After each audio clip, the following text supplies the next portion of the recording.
Hi everyone, Kurt here again for another video for our course, Teaching Materials and Methods on English for Secondary School.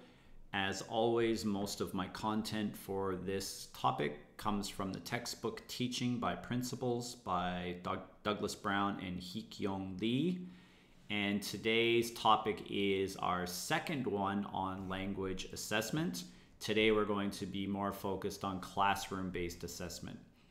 So just a quick review. Last week we talked about the 5 principles of assessment: practicality, reliability, validity, authenticity, and washback. And of course those still apply to what we're going to talk about today. But now we're going to take a little bit more of a specific look into the steps involved in designing your own classroom-based tests, what you should consider when you're making your own tests, and any other troubleshooting or concepts you should be aware of. All right, let's jump right in. So we're going to start with practical steps for test construction. I have a list of steps that you will follow in order when you're making your test. If you are a new test taker, these are really important because not only will you design a better test, you will design a test that is the best version for the student so that they can give their best performance. And also you won't miss anything, or everything will be linked together the way that it should be. Okay, so the first step is to test toward clear, unambiguous objectives. So why do you have a test? That's the very first thing you should think about. What's the purpose of your test? Why are you giving a test? Do you need a test right now? If the answer is yes, okay, what do you want to test?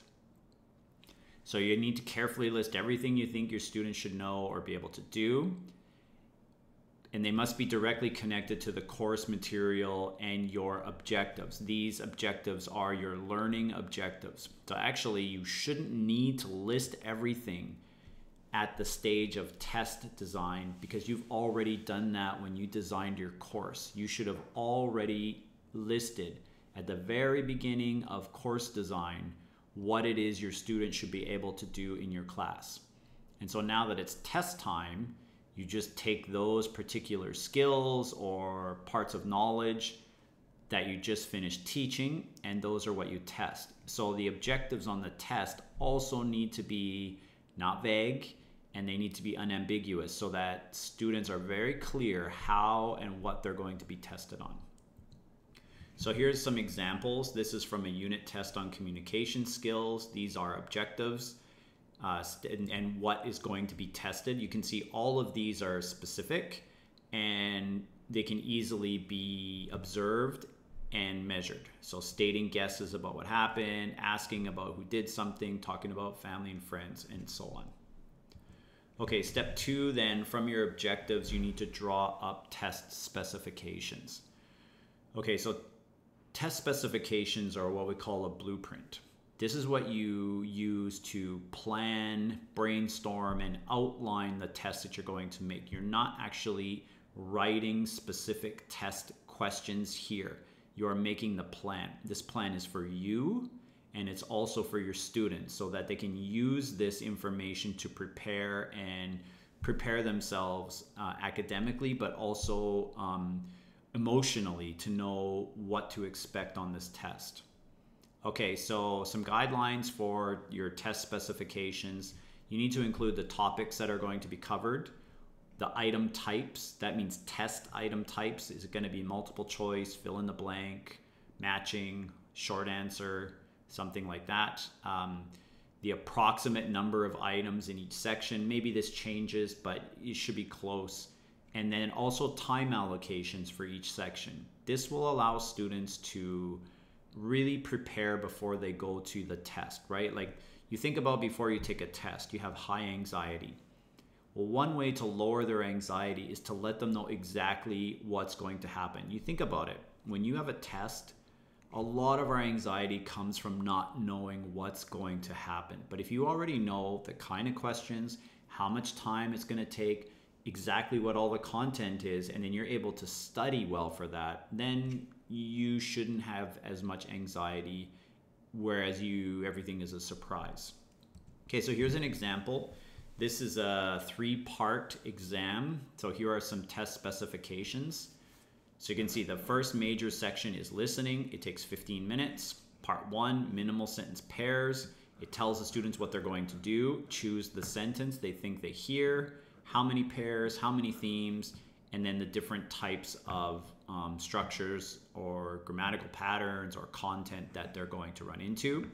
Then the second part is listening to a conversation, and they have to choose the correct answer. There will be 5 items here, and some information questions, and also talking about family. So see, they can prepare and they can know, okay, so the first part is the listening section.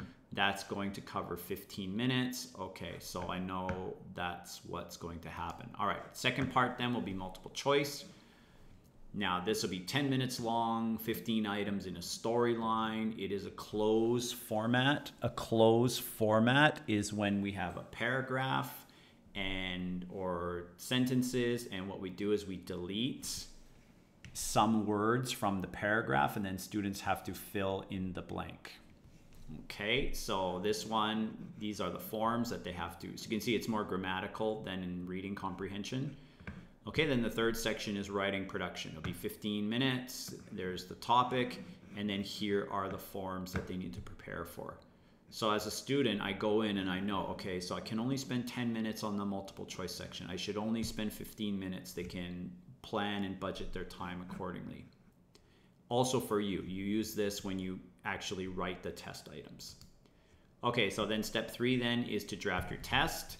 And after you're done drafting your test, the first thing you need to do is evaluate the face validity. Now, I didn't talk about face validity last week. I talked about content validity. Face validity means the test looks like it should. Now that might be a little vague, so I'll try to give a specific example. If I'm a student and I'm in a speaking and listening course, and the teacher told me that, or told us that the midterm exam is going to test you on your ability to perform in a conversation. So if you think about a conversation, what's involved, there's listening, maybe eye contact, asking questions, answering questions, fixing problems in communication, all of these skills involved in a conversation. But when I get to the classroom, the teacher sits us down, tells us to take out our textbook and asks us to read a paragraph and records it and then assesses our ability to read the paragraph. Now, as a student, that doesn't match. You told me I would need to test my conversation skills, but I'm reading aloud. This has bad face validity because from the student's perspective, it's not what I expected. This is important because if the test does not look like it should, then students will not perform very well. Okay, step 4 is to pilot the test in a trial run. So once your test is done, do it yourself, all parts. If you have listening, listen to the audio and actually answer the questions. Read the questions, write the answers. You'll find lots of mistakes, and you'll also find other things like maybe your fill in the blank lines are too short. Maybe they're too long. Maybe you've made some spelling mistakes. The best way to find those is you to take it yourself. Or if you don't trust yourself because you're a new teacher, then have a colleague or a friend take it for you. That way you can practice administering the test. Okay, then after the pilot test, then you revise. So are the directions to each section absolutely clear? Is there an example for each section? Do they need one? Does each item measure a specified objective? So remember your objectives at the beginning. Does every question on the test actually measure one of your objectives? If not, take it out or change it. Is each item stated in clear, simple language?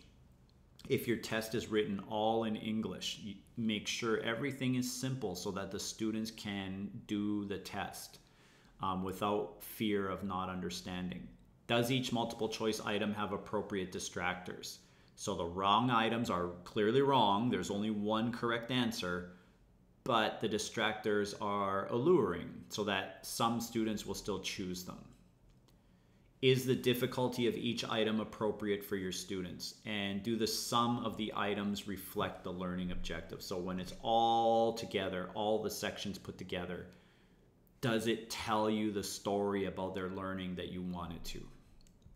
Okay, number 6 then, after you do your editing, you finalize your test, you edit again, you check the scripts and the audio, you check the technology, do you have enough copies, all of that administrative stuff.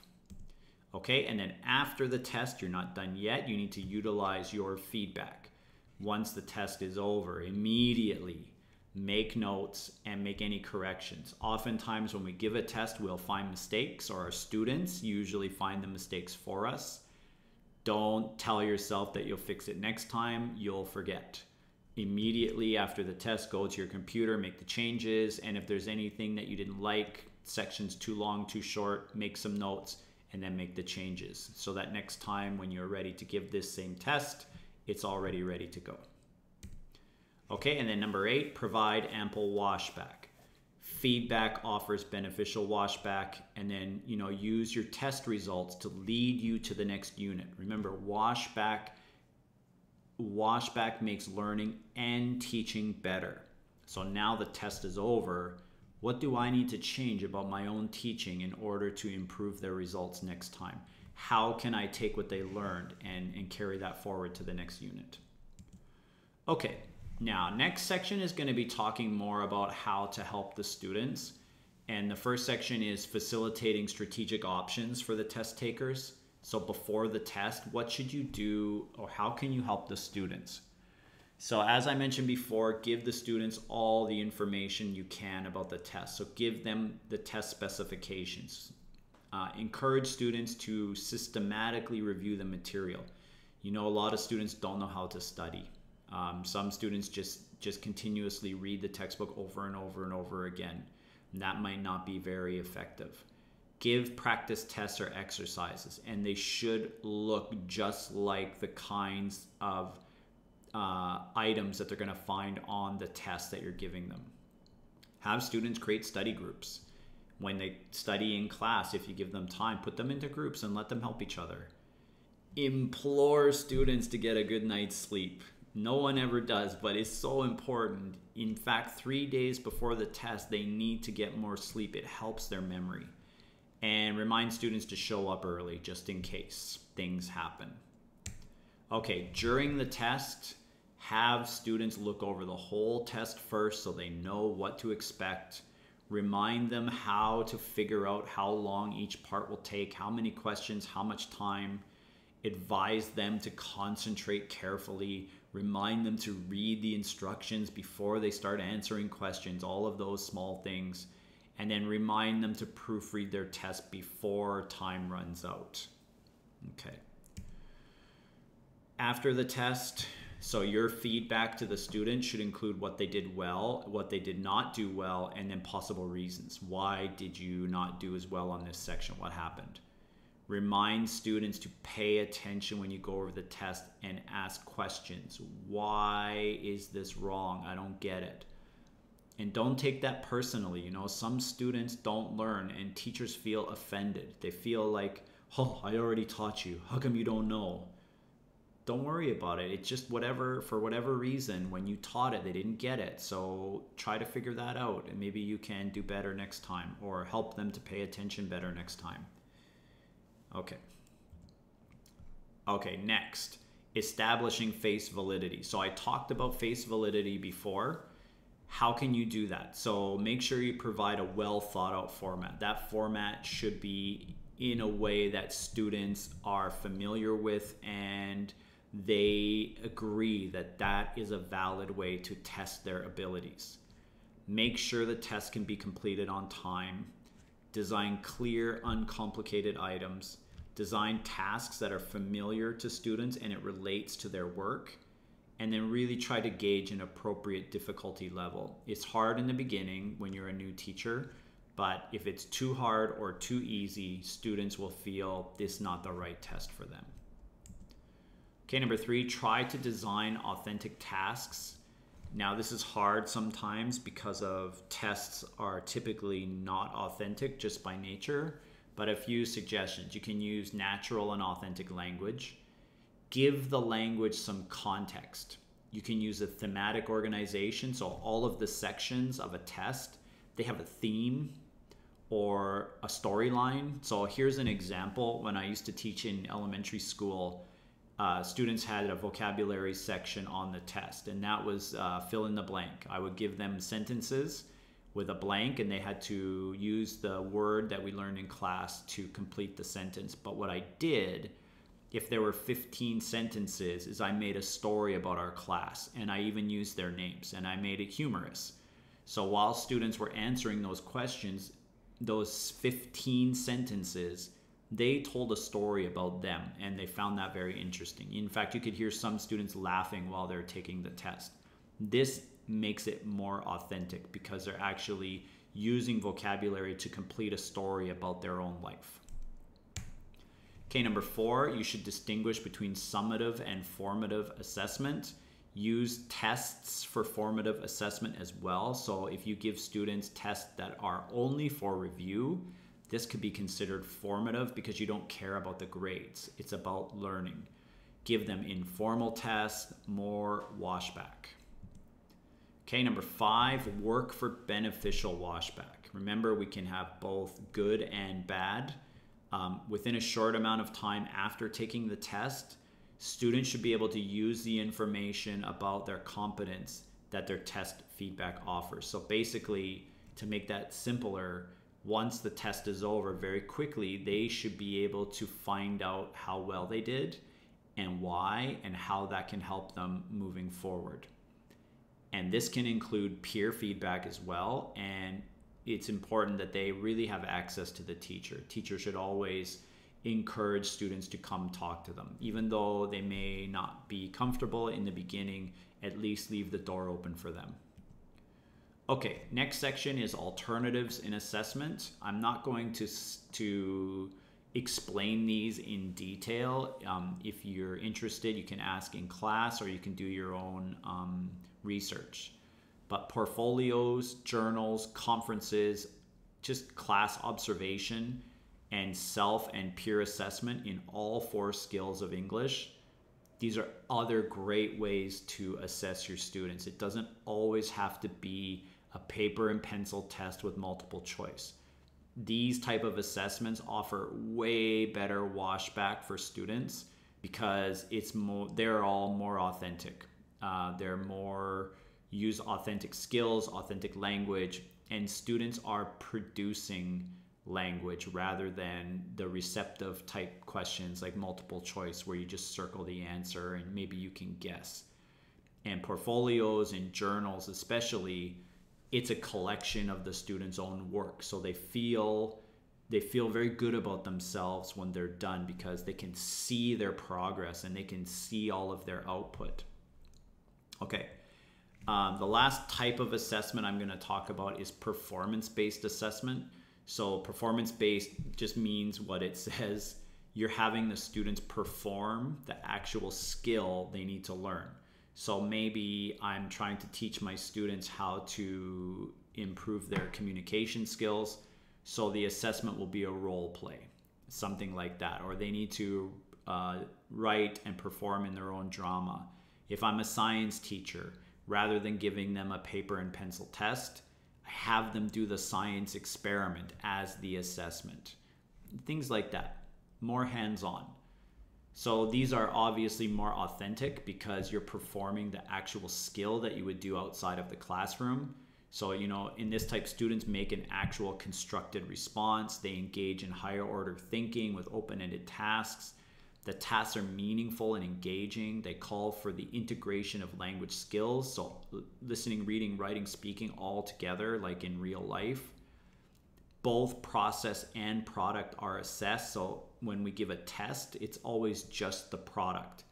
But the process is very important. How you prepare, the learning that you do first. So they're both included. And the depth of a student's mastery is emphasized over breadth. It's not how many little skills do you have, but how good is this one skill that I want to evaluate. Okay, so guidelines for performance-based assessment. You have to state the overall goal of the performance. You have to specify the objectives in detail, prepare them for the performance in stepwise progression, use an evaluation form, a rubric, or a checklist, and give very specific feedback. And again, if possible, self and peer assessment are great to use. Okay, and the very end today, it's a little bit shorter. Assessment and teaching together. How do they work together? I showed you that picture last week with all the circles and showed you that testing and teaching and evaluating and measuring, they're all interconnected with teaching being the biggest circle. So how are they principal partners? Okay. Assessments can encourage students to notice some of their linguistic development and give attention to areas that need development. So tests help them with it shows their improvement and also shows them where they need improvement. Assessments encourage retention of information through rewarding feedback. Periodic assessments can increase self-determination. They can encourage students' self-regulation. They lead to greater student investment in their own learning and can encourage them to set autonomous goals, and you can help them do that. They involve collaboration and interaction, and they can promote student empowerment and agency as they confirm their own progress, growth, areas of strength, and what they can do with the language. So we have to think about tests not just as something that we have to do so I can give the students a score, but rather as a really important tool in their learning process. All right, everybody, that is it for this one. Take care, and I'll see you next time. Bye-bye.